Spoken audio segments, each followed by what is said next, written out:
On this episode of the podcast, I have with me Kevin Recio. He is the manager of IT service management at GAF. I think it's going to be an interesting podcast. We're going to be talking about service management and talking about how ServiceNow is a product that is helping address and prevent some problem management issues of the past. As well, we're going to talk about relationships with different teams and hopefully get into some other areas of accountability and service management. Excited to have Kevin on. Thanks for being on the podcast. Thanks, Amir. Glad to be here. Thanks for having me on. Absolutely. So give us a little insight in terms of, what you do at GAF and what GAF does, and we'll dive right in. Sure. I'll start off with GAF. So GAF is mainly a manufacturing company, a large sales organization as well. But what we do is shingles. More specifically, I'd say roofing materials. We are the leading manufacturer of roofing materials in North America. Chances are, if you own a home and there are shingles on the roof, it's probably manufactured by GAF. So that's our bread and butter. What I do is I'm part of the IT organization here. As you mentioned, I'm the manager, IT service management. And really what our group does is we are a support structure for some more of the technical teams within IT. So, you have your server support, you have your application development folks. What we do is provide a level of metrics and maturity to our IT organization. Awesome. And when you're, looking at service management, give us a more concrete example of maybe, and again, just to set the context, not everyone might be familiar with the service management department in their company, but what is like a specific thing that you guys do? I think the most prominent, let's say, a team within a service management organization would probably be the service desk. In other places, it's called the help desk.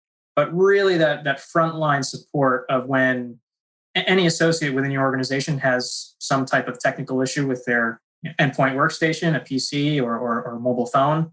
We are the first line of contact for getting you the support you need and also triaging those incidents or issues to level 3 or escalated support if needed. But that's mainly, I assume, what most people would probably associate with service management. Awesome. I think that's probably a good observation. I think most people have at least some baseline experience in their company at some level.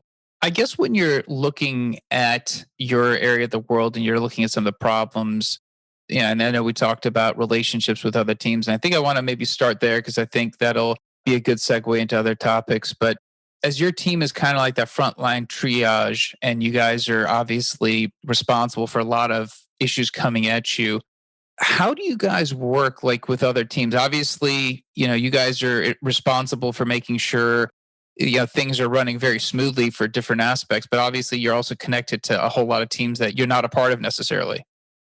That's a good question because I think it's very easy for a service desk organization to treat incoming incidents as kind of a dumping ground and onto other teams as well. So some issue comes in, it's very easy to basically assign that issue to another team and think, okay, I sent it over the wall. I don't have to worry about it anymore. So communication and collaboration is key.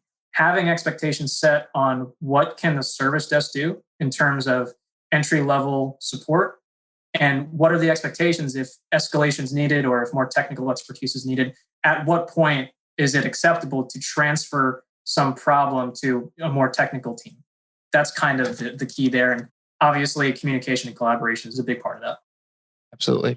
And I think you mentioned, service management, the perception of, maybe other teams as potentially being the cops.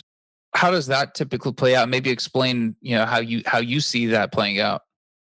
That's a question that's a kind of a long answer. And I'll try to contain it a little bit for the audience here. So I think you mentioned before when we were first discussing this is, how does ServiceNow come into play? Or not even ServiceNow, but some sort of ticketing system or maturity model come in. And how it comes in is how are we managing these incidents? Well, a big part of that is when you have an organization that deals with a lot of support issues, you want some type of service level agreement. So if someone from our business team, our business partners needs assistance with some type of issue, there should be an expectation of it should take 1 hour, it should take 2 hours, it should take 3 days to resolve this issue. As you can imagine, our company, JF, has about 5,000 employees, which that's a lot of employees to think about who are going to call in with some type of issue. So in terms of triaging and managing ticket queues, it's important for a team within IT to act as that liaison in terms of are our technical teams servicing and managing their queues with necessity? Are their service levels providing for our business partners? Are they above or below what was agreed upon? And that's where IT service management comes into play. While we're supporting them, we're also trying to provide our leadership in terms of what are the teams that are performing or not performing up to the expected level. And that's kind of where I mentioned it could feel like we're a bit of a police organization, because essentially we're telling on people, hey, you had this service level, you agreed upon it, and you're not really meeting it. The key is to, in my eyes, you're doing that to help that team. You want to make sure that that team has the headcount and the resources to do their job. And we use the metrics coming from a tool like ServiceNow to provide that analysis to say, this team might be understaffed given the expected level of service that they're trying to provide. Absolutely. And I guess in that vein, you mentioned ServiceNow. So I guess, in terms of a platform, maybe talk about, how life was like before and after. Like, what was the platform you guys were using to manage these, service requests and making sure that, having the ability to track and keep people accountable to the service levels they've agreed upon, and kind of, post ServiceNow, what the world looks like? Sure, we were using a tool called Footprints, and fairly similar, not as robust, I would say, but a fairly similar tool. I would say that we used it more as a tracking system, just to make sure that there's a queue for some of our teams to fulfill requests or resolve incidents. At the beginning of this, I mentioned maturity, and I think that's the key with ServiceNow. If you think about it, in the early days, you could probably rely on email. A couple of associates that you could rely on email to say, hey, I need help with this, or I need a new monitor, or I'm having an issue with this application. As you grow, obviously, email is not a valid tool to keep track of all of the incidents, issues, and requests that come through. So you need a ticketing system. Okay, so you get a ticketing system, you start tracking that. As you progress up that maturity scale, what else can you do with that data? Okay, so now you're tracking things. That's great. It's more organized. Now it's about incident management and then problem management. You're tracking issues like I'm having a hardware issue and it's a configuration item, right? Or a configuration item is causing these issues over and over again.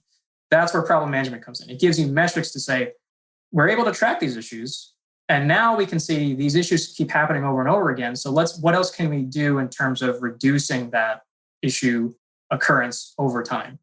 Especially in an organization like ours, we have several, similar to, I think, any organization, you have several platforms, several applications, and several types of infrastructure. How can you use tracking to identify the key areas where you want to focus your IT department on? Are we having an issue with networking? Are we having an issue with server and infrastructure? Are we having an issue with code? Using ServiceNow, it kind of helps us gravitate to where those problems lie and give our leadership the focus of where we should align our resources. Interesting. And I guess lots of data is coming in. Like you're tracking all these different tickets, issues, other data points you guys are capturing.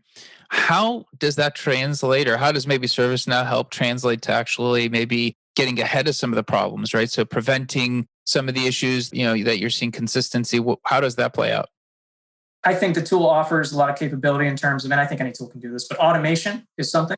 So it's kind of a question of reactive versus proactive, problem and incident management. I think you talk about pre and post ServiceNow. We were very reactive. Someone would report a problem and we would jump to it and react to it. Having a system in place to be able to be proactive, it helps us be smarter. So how can we kind of attack that problem before it even happens? Or how can we attack that problem before our business partners understand what's happening? And that's kind of the key. I think one of the biggest wins, you want to, how should I say this? You want to put on an image that the IT organization is running very smoothly. And not to say that IT organizations are never doing that, but having automated monitoring, having alerting, things that are capable with a tool like ServiceNow, it allows us to be a little bit more proactive so that our business partners are able to do the jobs that they need to do successfully and efficiently. Yeah, that makes a lot of sense. I mean, especially if you're starting to see patterns and you're starting to, I guess, every product now has some kind of AI or ML component to kind of start anticipating, similar type of things and start to, maybe get into, I wouldn't say predicting, but at least maybe, handling the service or prioritizing based on previous history. Does that all translate into, I guess, when you're looking at whatever, scorecard or whatever, reporting you're looking at, is that translating into kind of helping prioritize, request and, resource allocation? Absolutely. Obviously, an easy way is volume based. So, in terms of the ticket volume that's coming in, what are the key areas? If you break it down by categories, you could focus on the categories that are the highest volume. But that's just one piece of the picture. Obviously, for any organization, there are key priorities that it might not align with the volume. It might have to align with another, key performance indicator for a specific project. So I guess when you're looking at, the metrics and you're like, well, you potentially have what might be perceived as the squeaky wheel and maybe, something that's perceived as important and maybe they're not always the one and the same. Maybe tell us about how that gets balanced because obviously, squeaky wheels typically get up the attention, but maybe it's not the most important thing. It's a constant, I don't want to say struggle. I think that's a little too drastic. I would say it's a constant item of discussion because what's common in a lot of organizations is there's your support versus project-based work. And in general, project work is more of that sexy stuff. You have these exciting new projects. You're probably, from an IT perspective, you're working on this fancy new application that can be released and give our associates a lot of fancy new features. The support side is more of the day-to-day operational stuff that you may not get the visibility, not just for our IT leadership, but the executive leadership as a whole. So for me, it's kind of trying to push that support in terms of the importance of it. Because you're right, the squeaky wheel, it sometimes can exist, and sometimes that's not a priority to those involved. And you really don't get that without a partnership between your IT organization and the rest of the business. As I've kind of jumped between a few organizations, there seems to be a dichotomy sometimes between IT and then the rest of the company. And I think the more that you can separate that silo, the more successful you can be because it really is a partnership. When I talk about the priorities that people should be working on, whether it's support or project related, you do need that input from the business, and the business needs to understand the capabilities and the limitations of what your IT organization is. And you don't have that unless your CEO and let's say your CIO are working hand in hand, because it really is a partnership. It shouldn't be where IT is what's commonly referred to as an order taker, where the business gets to decide what's happening and the IT just goes off and does it. I think the most successful organizations I've seen have been able to mix the priorities of both the IT portion and then the business portion.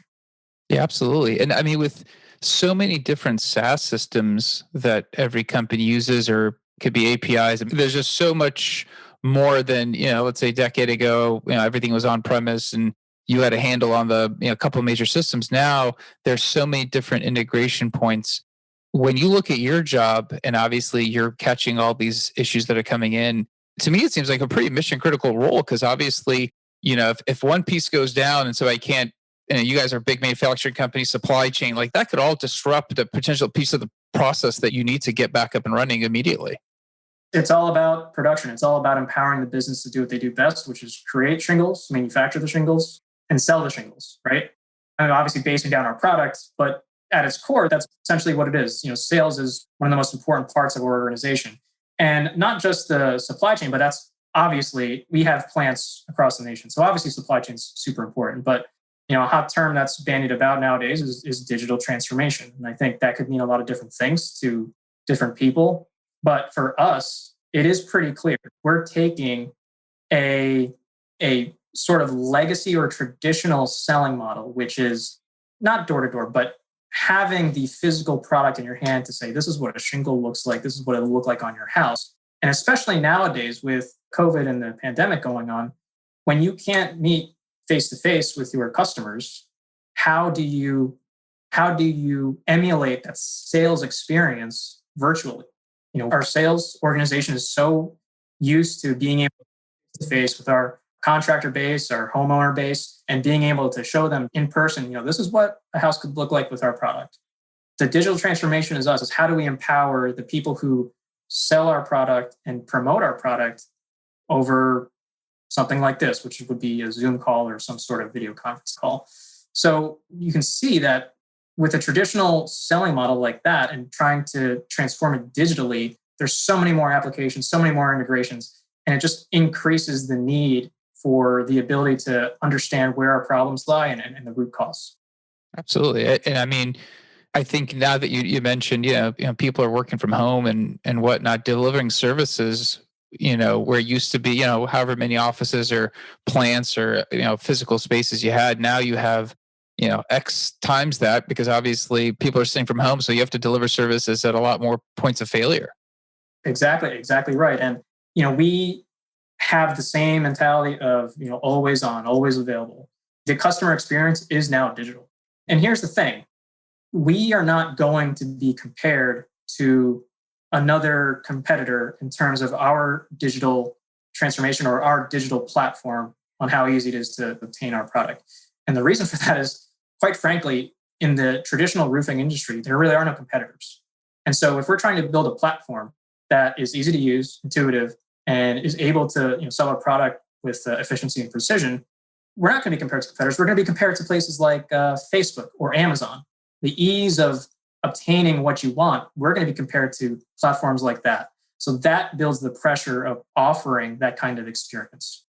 Very interesting, man. That, I think it's an interesting area. I think the different pressures of the times on the team like yours, because obviously like I said, points of failure have increased. I can't thank you enough for coming on and kind of sharing with us. If somebody does have a follow-up question, is LinkedIn a good place to hit you up to maybe expand on anything you've talked about on the podcast? Absolutely. Available on LinkedIn. Please reach out with any questions. Respond to DMs as they come in. So please reach out if you have anything. Awesome. We'll include your LinkedIn in the show notes. Again, thanks for being on. I think this is a super interesting topic.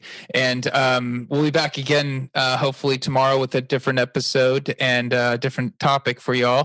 Two things I always ask for. One, subscribe to the podcast. If you've listened to it, you enjoyed it, subscribe. That's the one way that helps push us up the charts. And the growth has been amazing. So thank you for everyone listening. Secondly, always looking for more topics. So drop me a line on LinkedIn and mention if there's something you'd like us to cover. I'd love to know more. Until next time, thanks.